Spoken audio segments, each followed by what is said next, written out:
Welcome everybody to a sea trial. Yes, sea trials. So, what are sea trials? Sea trials is where we get in a ship, we run it around, we show the strengths, we show the weaknesses, we cover a little bit of the history of said ship. Alright, so today we're going to start it out with the Tier 7 Mogami. Alright, the Mogami. Now, historically, this ship was kind of a joke and it underwent a lot of things. But let's get down to it. In the early part of the 19th century, there was there were no nuclear weapons, but instead, what people really feared were large navies. Every nation was basically doing this. Oh, I can outbuild you, and I can have this bigger, better dreadnought battleship, and this, that, and the other. And really, it was just a giant resource sink. It was bankrupting countries left and right.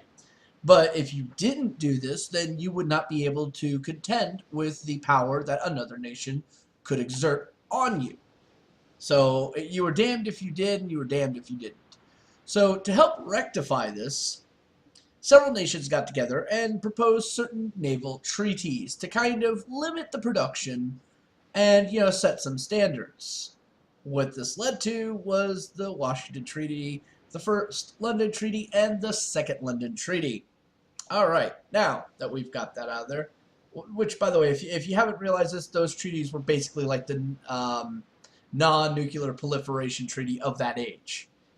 So, why is this important? Well, in those treaties, there were a couple things that were registered to cruisers. In heavy cruisers, battle cruisers, they were all the same damn thing at that time. So, first one is 155 millimeter is the max gun size cruisers could have.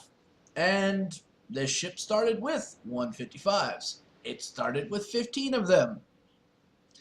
Now, the other little point of contention was 10,000 ton limit. Well, when this ship was made and, Japan stated its displacement, they said 8,500 tons.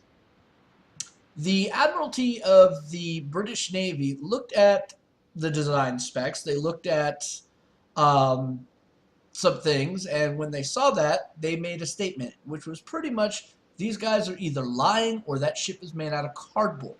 Well, the reality is it's a little bit of column A and column B. The final displacement of this ship was actually 11.5. So, yeah, they clearly violated the 10K limit. But even more interesting, when this ship took to sea initially, it had some flaws. Now, Japan's always been a very innovative nation with everything that they've tried to do. One of the things that they did with this ship was try welding to save, weight. The problem is welding was a pretty new technology back then, and it was one of the things that Japan had not quite mastered yet. What this led to was really shoddy workmanship. During its initial sea trials, there were a lot of problems. The sturdiness of the vessel was very much questioned. It had a very, very bad vibration while going at high speed. As a matter of fact, it vibrated almost constantly. The vibrations got so violent at one point that a lot of the welds on the superstructure and one of the turrets actually broke open. At other times, you could not sight your guns accurately because of the vibration caused from the hull. It was so bad. So the ship underwent a lot of, I guess, dry dock and wet dock modifications in order to fix it. Eventually, they kind of got it done. Now, everybody pretty much looked at the ship and said, oh, this thing is designed to be upgunned eventually, because they looked at the layout of it and it's like, oh, this will be upgunned. There's a little bit to support this and a lot that says no. Most notably, there were some issues involving turret ring size for a dual 8 versus a trip 7. One being smaller than the other, so you literally have to redo the entire turret ring mechanism. And also, in reality, the dual 8s, like as you'll see here, they are perfectly symmetrical here, but in reality, it could not actually achieve this, and in fact, had to be off to one side or the other while moving forward. So yeah, kind of a little bit of a problem. But this ship is actually really a lot of fun to play. I like it. As the ship progressed through time, they added more AA to it. It's only got a couple of these nice little dual-purpose 5-inchers. A bunch of these 2-inchers all over the place. 50 cals. Very, very nice layout. 50 cals all along here for those up-close personal. So that is really cool. Now, further into the ship's development history, it was actually changed. Pretty much everything from here, from this crane point, back was removed. And instead, a flat deck was put in here, and the whole underside of it was basically a hangar department. And what it became was a float plane tender, like a mini aircraft carrier for all intents and purposes. But it still retained the front 3 guns. Unfortunately, they have not modeled that in World of Warships. I think it'd be a really cool premium upgrade to buy, but I doubt we'll ever see it. The Japanese had some very interesting strategies on the usefulness of certain ships and how you could maximize their usefulness. And they were actually really good doctrines that several of them carried over to today. However, they still placed way too much importance on the battleship rather than the aircraft carrier. So, that's the history. We can take a look at the specs, you know. It has 10 8-inch barrels on there. That's going to be awesome. It does also pack torpedoes. Has 6 on each side, if memory serves. Yes, it does. And these torpedoes can go up to 10 km. They're actually really, really nice. If you get the Type 90 mod, they're doing 17,000 damage on a hit. And they're relatively fast at 62 knots, so you'll close the distance on a battleship pretty quickly with them. Alright.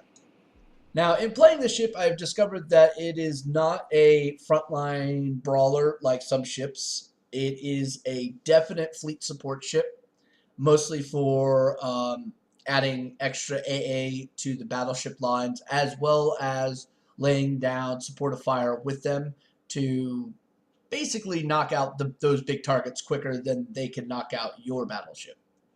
So that's really good for that. There is an argument to be said of the 7 versus 8 when it comes to the guns, or the 155 versus the 203. Personally, I actually like the 203 better. The higher rate of fire makes a huge amount of difference versus the amount of AP damage you're going to do with your 8 inches. The rate of fire trumps that all day long. I wish I was joking, but it's God's honest truth in this game. The rate of fire trumps all.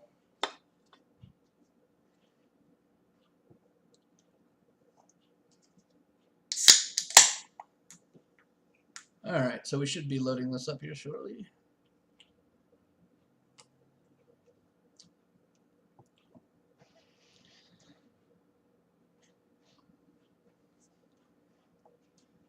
Alright. So all of our BBs are to the south of us, so let's go ahead and make our way to them. Most likely what's going to end up happening is we're going to be heading towards them, and at about 7 knots or 7 kilometers to 6 kilometers away, we're going to start doing a full 180-ish turn. That way we're now parallel with them and in a supportive range. In theory, you want to be ahead of them, which does make you kind of a target. But if they're shooting at you and not the battleship behind you, then they're already kind of making a mistake. But still.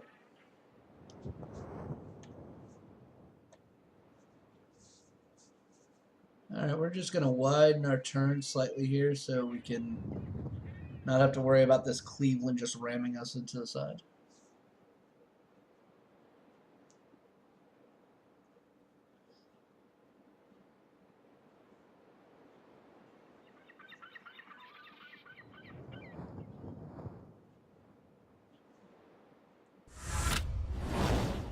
Our team has taken the lead.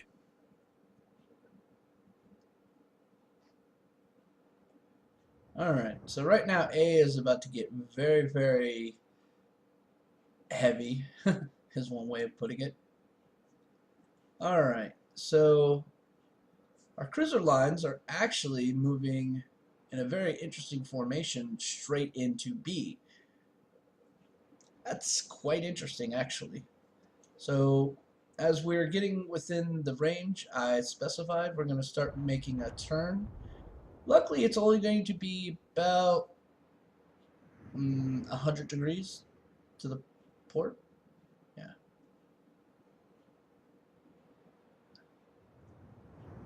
And that will start setting us up to be able to deal with targets like this DD, which likelihood of me hitting this DD is very, very rare.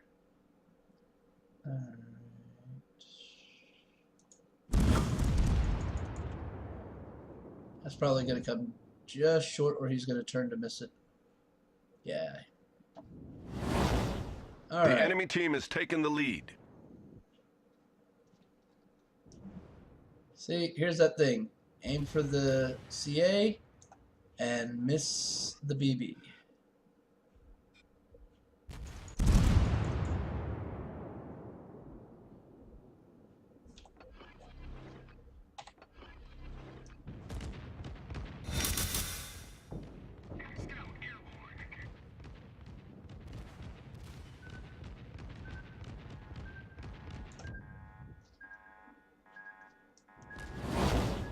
The enemy team has taken the lead.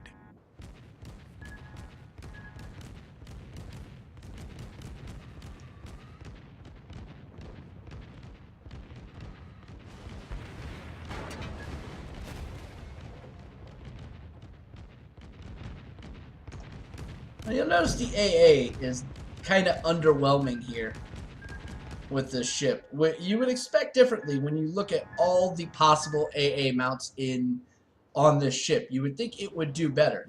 It sounds really cool. The enemy team has taken the lead.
Oh, that didn't feel too good. So now we're just going to have to get out of dodge. Nice shot. Very nice shot. Yeah, once my battleship that I was supporting went down, I really should have just hauled ass out of there. But you know, that's kind of what happens in this game.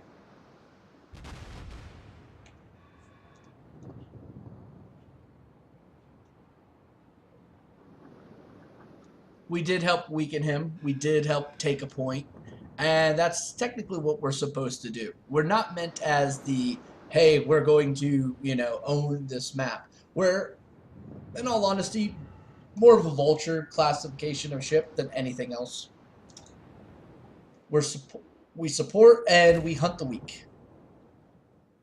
Other than that, this ship has the same basic flaws that the Pensacola and to some degree the Baltimore have, though I will say the Baltimore has marginally slightly better armor, but not by much.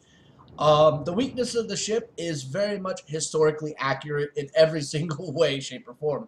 Matter of fact, when this ship initially um, was doing a lot of the trials and all that, the frame was so wonky on it that it actually bent in weird places because of how they framed it. Um, so, yeah. Not one of Japan's greater designs, but here it actually can do quite well. There's been many matches where I have dominated wholeheartedly with this ship and have gotten over 120,000 damage with it. So it is possible. And when you're talking about like damage done, 120,000, that's like BB level of damage, to be perfectly honest with you, or a really good destroyer having a field day. So Our team has it's taken the definitely lead. a comparable ship, but you have to play it very conservatively. You can't rush out and do that. You have to attack with it in a group. Anything else is kind of meh. Your AA ability is also pretty meh, which was pretty synonymous with almost everything that's Japanese in this game. AA for them is just pretty atrocious. I mean, you see them shooting, but they obviously can't hit nothing. With the exception of some of their battleships, they do pretty decently. Like, an American cruiser right now would have already gotten, like, 2 of these things dead. And this poor guy, he's gotten 1, and they've been just tormenting him. Though the animations look so much better now for the torp bombers. So he got 2 of them, and they were within his range for an extreme amount of time. That to me just seems extremely underwhelming for anti-aircraft. But every ship has to have its weakness, and I guess the Japanese ones will always be aircraft. So that's all for this video. I hope you really enjoyed. We should have more videos coming up soon, maybe even for that alpha ship that everybody seems to hate. So until next time, this is Shiv saying thank you very much for watching, and tune in again. Bye-bye.